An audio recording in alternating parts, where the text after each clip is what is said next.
할렐루야. 네, 이제 다 편안하게 저를 보십시오.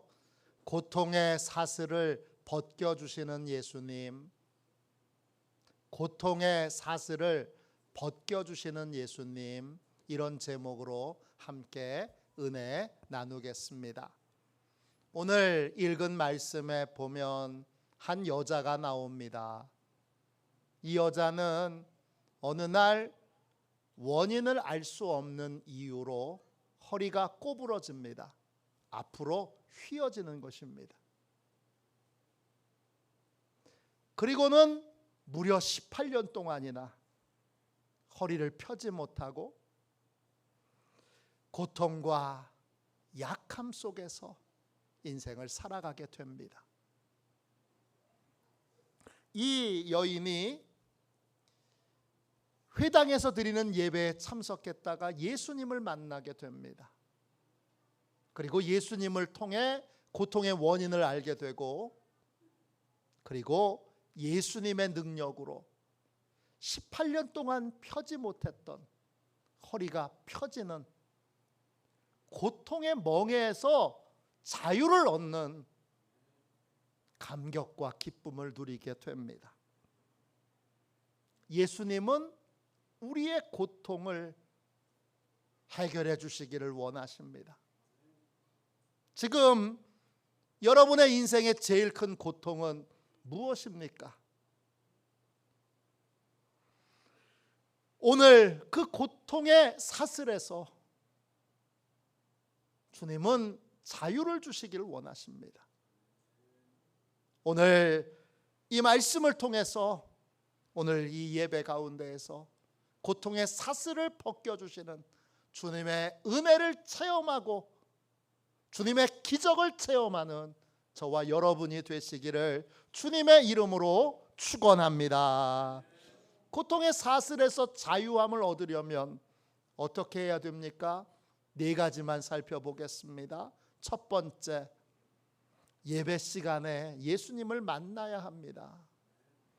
오늘 말씀 10절 11절을 보십시오. 예수께서 안식일에 한 회당에서 가르치실 때에 18해 동안이나 귀신 들려 앓으며 꼬부라져 조금도 펴지 못하는 한 여자가 있더라. 회당에 예배드리러 온 많은 사람들이 있습니다.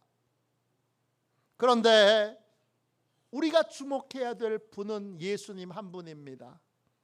이 여인도 예배드리러 와서 오직 한 분 예수님께 주목했고 예수님을 만났고 예수님의 은혜로 고침을 받았습니다. 고통의 사슬에서 자유를 얻으려면 예배를 소중하게 여겨야 합니다. 예배를 귀하게 여기고 예배를 잘 드릴 수 있어야 합니다. 예배는 예수님을 만나는 시간입니다. 예수님께서는 예배 드리는 자리에 늘 함께 하신다고 약속하셨습니다. 마태복음 18장 20절입니다. 두세 사람이 내 이름으로 모인 곳에는 나도 그들 중에 있느니라. 예수님이 지금 이 자리에 계신 겁니다. 예배드리는 모든 자리에 예수님이 분명히 계십니다. 속회 예배드리는 자리에도 예수님이 계십니다. 예수님이 이 자리에 분명히 계시는데 사람만 보고 환경만 보고 정작 예수님을 만나지 못하면 그 예배는 실패한 예배입니다. 내 고통의 사슬을 풀어주실 주님이 이 자리에 계십니다. 이 자리는 그저 평범한 자리가 아니라 내 인생을 바꿀 수 있는 귀한 자리입니다. 그러므로 사람을 주목하지 말고 환경을 주목하지 말고 누가 왔니 안 왔니, 누가 무슨 일을 했니 안 했니, 여기에 시간을 낭비하지 말고 오직 주님에게로 여러분의 모든 시선을 집중하시기를 주님의 이름으로 축원합니다. 귀한 자리에 와서도 예수님을 바라보지 못하고 사람만 보다가 돌아간 사람이 오늘 본문에 나옵니다. 누굽니까? 회당장입니다. 여러분 14절 보세요. 회당장이 예수께서 안식일에 병 고치시는 것을 분내어 무리에게 이르되 일할 날이 엿새가 있으니 그동안에 와서 고침을 받을 것이요 안식일에는 하지 말 것이니라 하거늘. 회당장은 예수님이 누군지 모릅니다. 어떤 분이 지금 이 자리에 와 계신지 모릅니다. 하나님이 보내주신 구원자, 내 운명을 바꿔줄 구원자, 내 인생의 고통을 벗겨줄 구원자가 와 계신데 이 회당장은 자기 기준에 따라 지금 분노하고 불평하고 자기의 전통을 따르지 않는다고 화를 내고 있습니다. 그리고 18년 동안이나 고통받던 여인이 이제 그 고통에서 자유를 얻었는데 다른 사람들은 그걸 보고 박수를 치면서 환호하면서 하나님께 영광을 돌리고 있는 그 기쁨의 자리에서 이 회당장은 혼자서 화를 내고 있습니다. 같은 예배의 자리에 있어도 은혜 받는 사람이 있고 은혜 받지 못하는 사람이 있습니다. 차이는 누구를 만나느냐에 달려 있습니다. 고통의 사슬을 벗겨주실 그 주님을 만난 사람은 예배의 자리가 은혜를 충만히 받는 자리, 인생이 바뀌는 자리가 되지만 귀한 자리에 나와서도 예수님은 보지 못하고 사람만 보고 또 사람만 만나고 가는 인생은 아무런 은혜도 받지 못합니다. 예배의 자리에 오셨으니 모든 예배의 자리에서 우리 주님께 집중하는 저와 여러분이 되시기를 주님의 이름으로 축원합니다. 두 번째, 고통의 사슬에서 자유를 얻으려면 어떻게 해야 합니까? 두 번째, 예수님께 고통의 이유와 해결 방법을 물어야 합니다. 우리는 예수님의 설명을 들었기에 이 18년 동안이나 허리가 꼬부라진 여인의 이 고통의 원인이 무엇인지를 알고 있지만 이 여인은 모릅니다. 예수님 앞에 나와서 예수님이 그 여인을 봤을 때 예수님이 이 여인의 고통이 어디에서 비롯된 것인지를 아십니다. 오늘 말씀 12절 말씀 보세요. 예수께서 보시고 불러 이르시되 여자여 내가 내 병에서 놓였다 하시고 예수님이 여인을 보십니다. 봤다 헬라어로 호라오입니다. 그냥 본 게 아니라 선명하게 본질을 분별하여 본 겁니다. 왜 이런 고통을, 이 끔찍한 고통을 겪고 있는지, 원인이 뭔지, 해결의 방법이 뭔지 주님이 보시고 아셨습니다. 우리 의사 선생님이 병을 청진기로 진단하는 것처럼 주님이 보시고 고통의 이유를, 해결의 방법을 아셨습니다. 이 원인도 알고 있고 해결의 방법도 알고 있는 주님께 우리는 뭘 해야 되는 겁니까? 물어야 합니다. 고통의 원인이 뭔지, 해결의 방법이 뭔지 물어야 합니다. 이 여인의 고통의 이유는 뭡니까? 사단 때문입니다. 누가복음 13장 16절입니다. 그러면 18해 동안 사단에게 매임바 된 이 아브라함의 딸을 안식일에 이 매임에서 푸는 것이 합당하지 아니하냐. 이 여인이 18년 동안이나 고통을 받은 건 사단 때문입니다. 이 여인이 사단에게 매여 있습니다. 매여 있다, 이 말이 헬라어로 데오입니다. 밧줄에 묶여 있는 겁니다. 수갑이 채워져 있는 겁니다. 그리고 더 끔찍한 건 법률적으로 부부처럼 법적으로 묶여 있는 겁니다. 그러니까 18년 동안이나 사단에게 묶여서 사단이 온갖 악행을 저지르고 폭행을 저지르고 또 온갖 괴롭힘을 당해도 꼼짝없이 당해만 합니다. 이게 이 여인이 겪고 있는 고통의 원인입니다. 이 여인이 고통에서 벗어날 수 없었던 가장 큰 이유는 사단에 매여 있기 때문입니다. 법적으로 매여 있고 또 영적으로 묶여 있기 때문입니다. 우리는 고통의 원인이 뭔지 알아야 합니다. 그래야 해결의 길을 찾을 수 있는데 고통의 원인은 예수님께 물어야 알 수 있습니다. 예수님께 물으면 해결의 길이 열리게 됩니다. 모든 불행은 예수님께 묻지 않고 내 생각으로, 내 방법으로, 내 계획으로 행하는 데 있습니다. 주님께 묻는 자가 복이 있습니다. 늘 주님께 물으시기를 주님의 이름으로 축원합니다. 주님께 물으면 주님이 응답하시기 때문입니다. 역대상 14장 10절입니다. 다윗이 하나님께 물어 이르되 내가 블레셋 사람들을 치러 올라가리이까 주께서 그들을 내 손에 넘기시겠나이까 하니 여호와께서 그에게 이르시되 올라가라 내가 그들을 내 손에 넘기리라 하신지라. 다윗이 전쟁의 경험이 얼마나 많습니까? 그런데 그는 전쟁을 하기 전에 경험을 따르지 않고 지난번에 이렇게 해서 승리했으니까 이번에도 이렇게 하면 승리하겠지, 이렇게 경험을 의지하여 생각하거나 계산하지 않고 그는 주님께 묻습니다. 자기의 경험을 의지하지 않고 매번 주님께 묻습니다. 다윗의 신앙은 묻는 신앙입니다. 주님께 물으면 주님이 항상 대답해 주십니다. 주님의 말씀대로 행하면 결과는 어떻게 됩니까?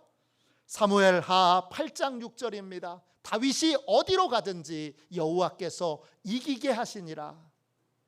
다윗이 주님께 물었을 때 다윗의 인생은 백전백승이었습니다. 학생이 공부를 잘하는 비결이 있습니다. 뭐죠? 선생님께 늘 묻는 겁니다. 제가 고등학교 때 공부를 잘하고 싶었습니다. 그래서 어느 날 하나님께 이렇게 기도했습니다. 하나님, 공부 잘하는 법 좀 가르쳐 주세요. 그때 하나님이 제게 방법 하나를 명백하게 가르쳐 주셨습니다. 너는 모든 수업에 선생님께 한 번 이상 질문을 해라. 그날부터 저는 질문하기 위해서 학교 다녔습니다. 매 시간마다 질문하려면 뭘 좀 알아야 됩니다. 그러니까 자연히 예습도 좀 하게 되고, 재밌는 건 제가 질문한 것과 대답한 건 복습하지 않아도 다 기억이 납니다. 매 수업마다 하나 이상씩 선생님의 설명을 직접 들었기에 그건 다 기억이 남아서 학기 말에 시험을 보면 그때 선생님이 대답해 주신 게 다 기억이 납니다. 그러니까 자연스럽게 성적이 올랐습니다. 대학교 다닐 때도, 대학원 다닐 때도, 심지어는 예비군 훈련 가서도 질문 있어요? 꼭 질문합니다. 그 시간을 낭비하지 않기 위해서입니다. 하나님이 제게 주신 공부 잘하는 비결입니다. 성도도 주님께 물어야 합니다.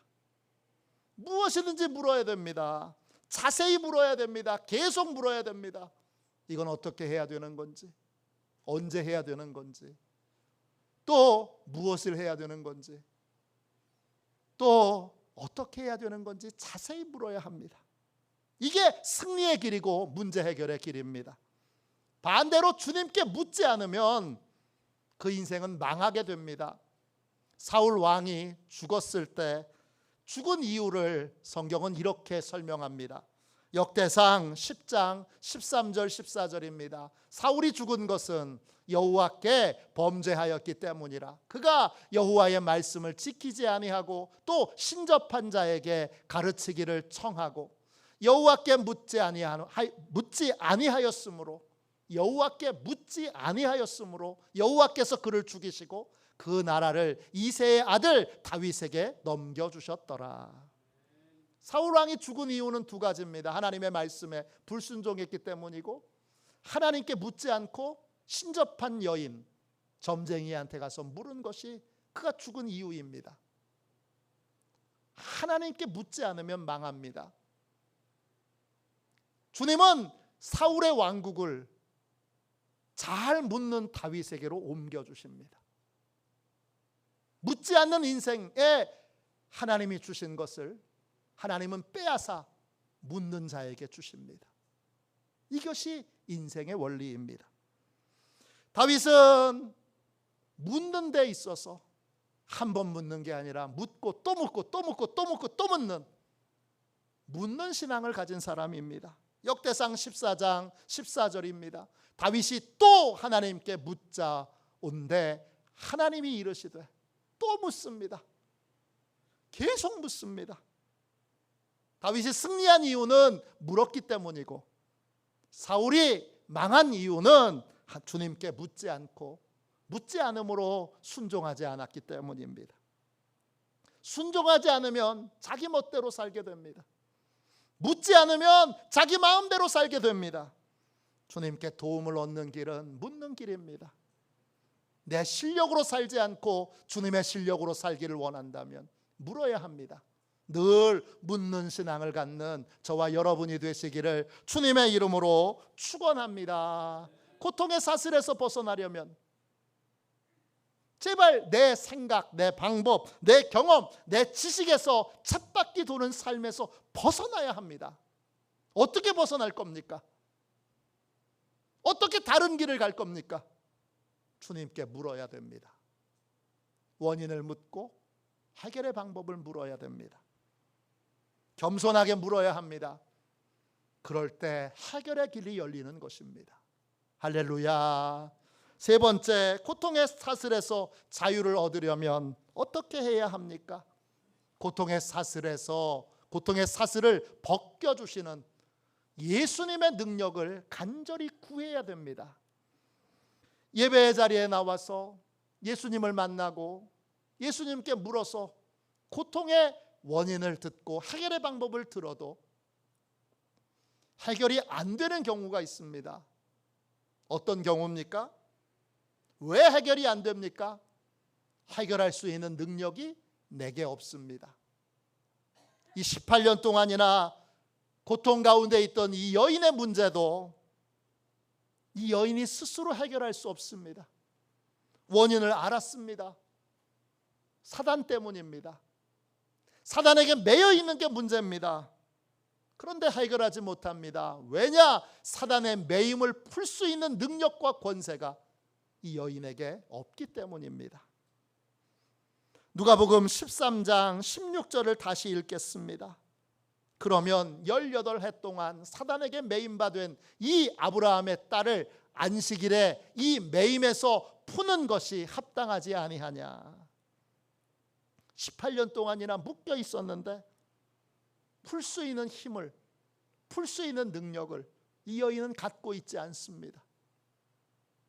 그래서 꼼짝 못하고 무려 18년 동안이나 사단에게 매여 사단이 가하는 모든 고통과 학대를 그냥 받은 것입니다.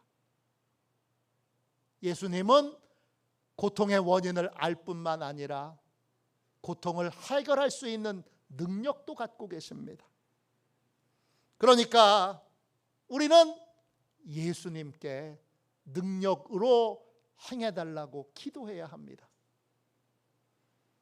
그러면 어떻게 하죠? 그러면 예수님이 능력의 손을 우리 인생에 대 주십니다.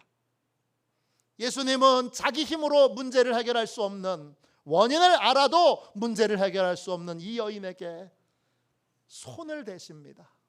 여러분, 누가복음 13장 13절입니다. 안수하시니 여자가 곧 펴고 하나님께 영광을 돌리는지라. 안수한다는 건 예수님이 그 여인에게 손을 대시는 것입니다. 영어 성경으로, 원어 성경으로 손을 여인에게 댄다. 이게 안수하는 겁니다. 이때 손은 헬라어로 차이르입니다. 뜻은 능력이라는 뜻이 있고 도움이라는 뜻이 있습니다.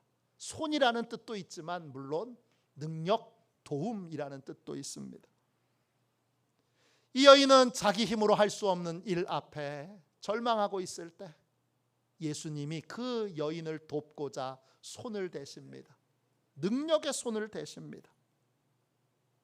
손을 대자 18년 동안이나 묶여있던 사단의 묶임이 풀리고, 그리고 이 여인이 허리를 쭉 펴게 됩니다.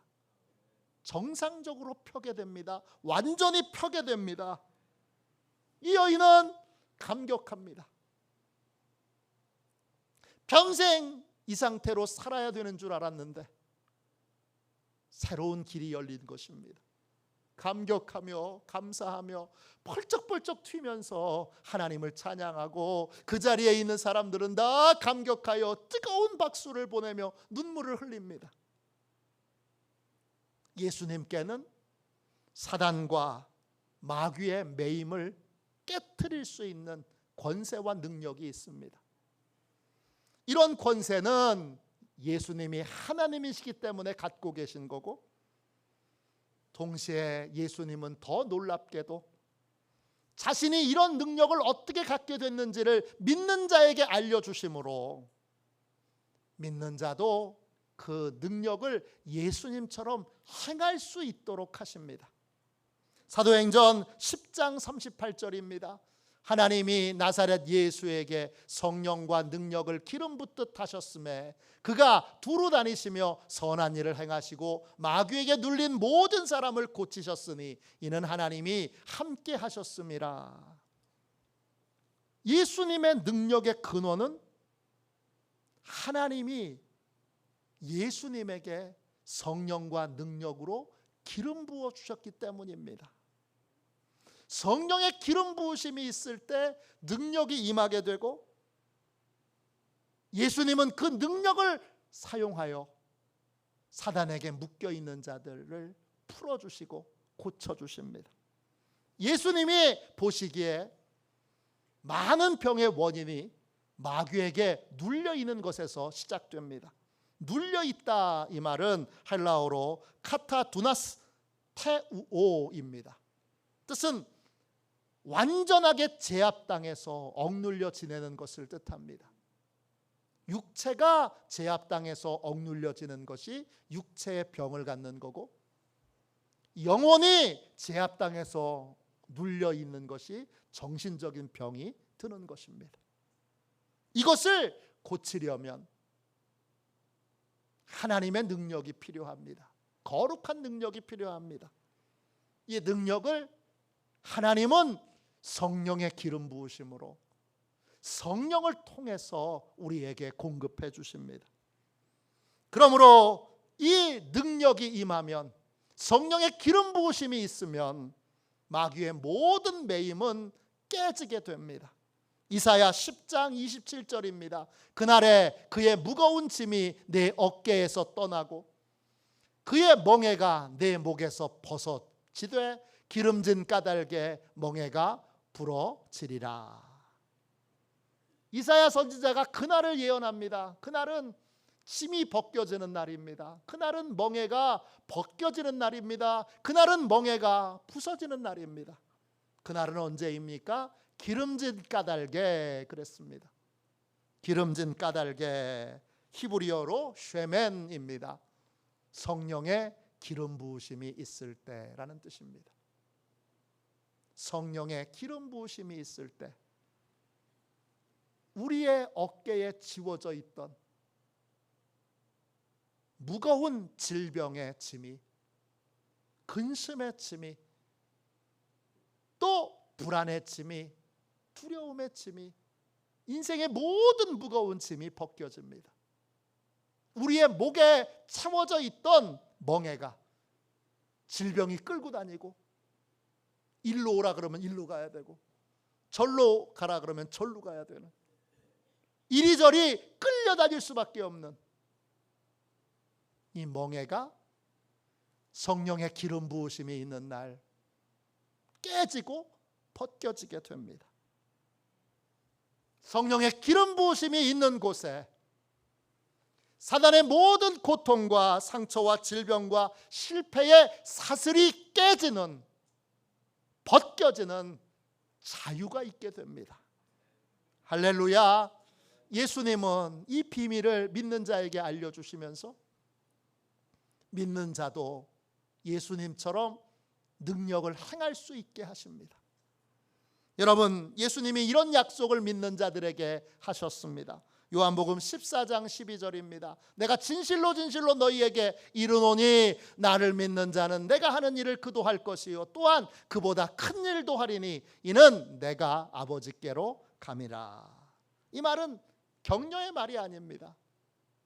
그냥 단순한 축복의 말이 아닙니다. 약속입니다.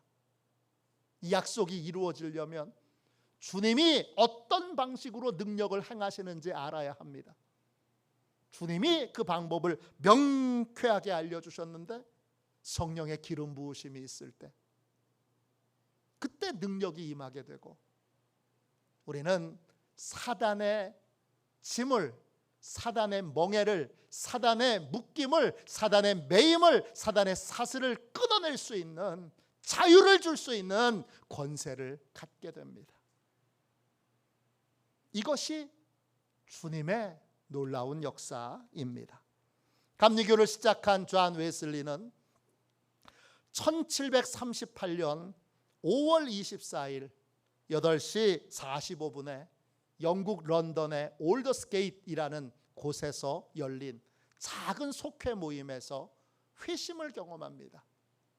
죄 용서함을 경험하고 죄 용서함의 확신을 받게 됩니다.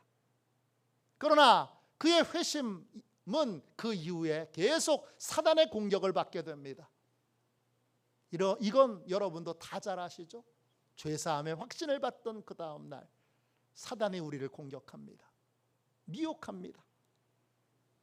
존 웨슬리도 마찬가지입니다. 그 다음 날 아침에 일어났을 때 사단이 이렇게 두려움을 줍니다. 내게 믿음이 있다면 더 큰 변화가 있어야 하는 거 아닌가? 어제 경험한 게 진짜 회심의 경험이야? 더 큰 경험이 있어야 되는 거 아니야? 회심한 존 웨슬리의 마음 속에서 존 웨슬리가 아닌 누군가가 이런 대답을 합니다. 나는 아직 모른다. 그러나 내가 아는 것은 이것이다. 나에게 하나님의 평화가 있다. 나는 오늘 죄를 짓지 않는다. 나의 주인이신 예수님께서 내일에 대한 모든 염려를 다 가져가셨다. 회심하고 나서 존 웨슬리는 매일매일 하루하루를 집중하는 삶을 살게 됐고 내일에 대한 염려를 벗어버리게 됐고 그리고 죄를 거절할 수 있는 힘과 용기를 얻게 됐습니다. 회심한 이후 죄와 싸우는 또 사단의 여러 미혹과 싸우는 삶을 살던 존 웨슬리가 그해 회심하던 해 마지막 날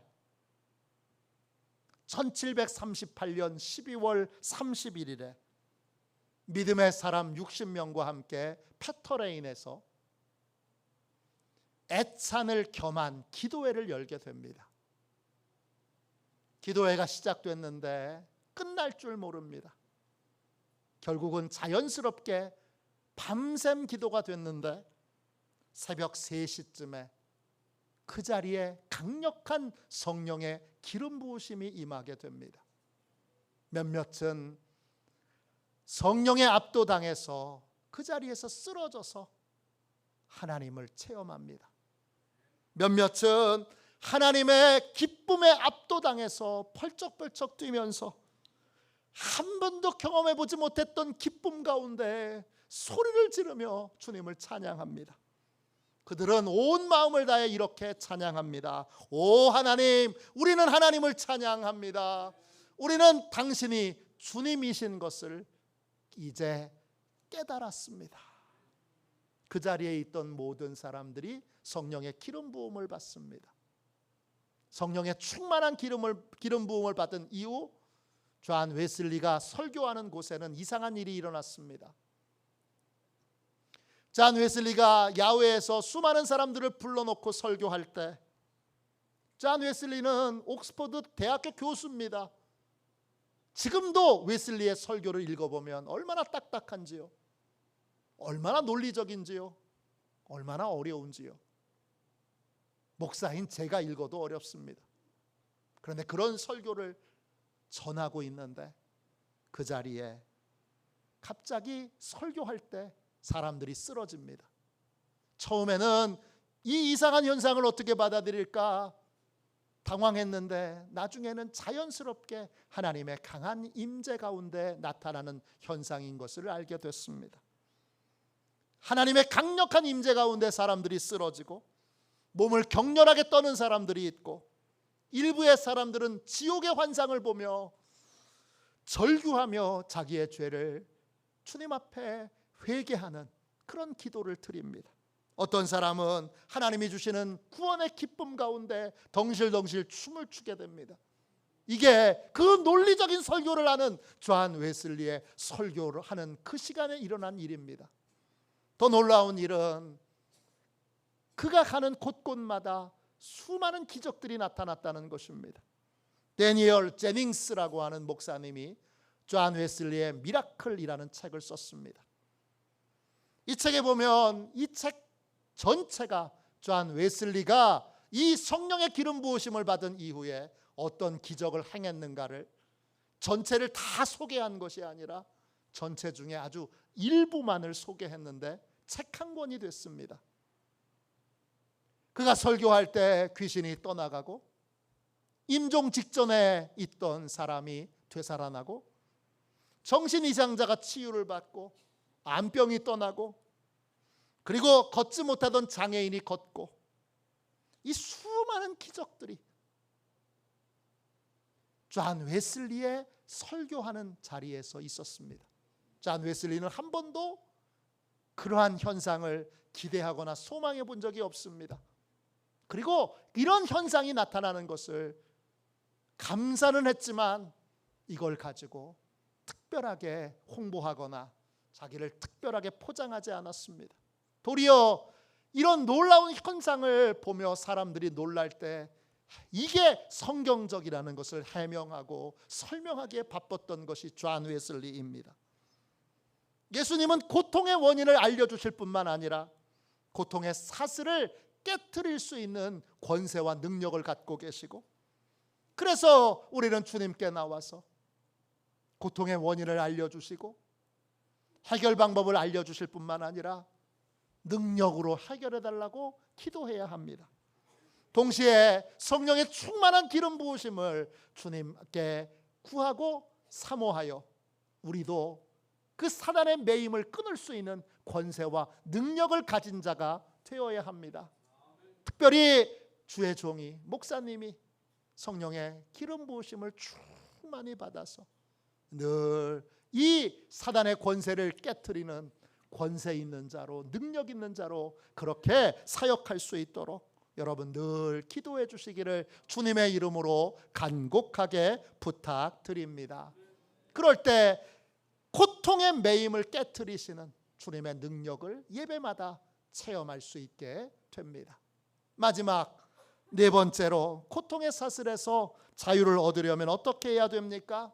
우리는 예수님께서 고통의 사슬을 점진적으로 벗겨주실 수도 있다는 사실을 알아야 합니다. 오늘 읽은 말씀 누가복음 13장 13절 말씀을 다시 읽겠습니다. 안수하시니 여자가 곧 펴고 하나님께 영광을 돌리니라. 이 여인은 예수님이 안수하신 즉시 고침을 받았습니다. 그러나 모든 치유가 기도하는 즉시 치유가 되는 것은 아닙니다. 어떤 치유는 점진적으로 이루어집니다. 점진적으로 이루어지는 치유를 치유받지 못했다고 오해해서는 안 된다는 말입니다. 10명의 문둥병자가 예수님께 고침받을 때 예수님이 말씀하시는 즉시 고침받지 않고 그들이 말씀에 순종하여 가다가 고침을 받았습니다.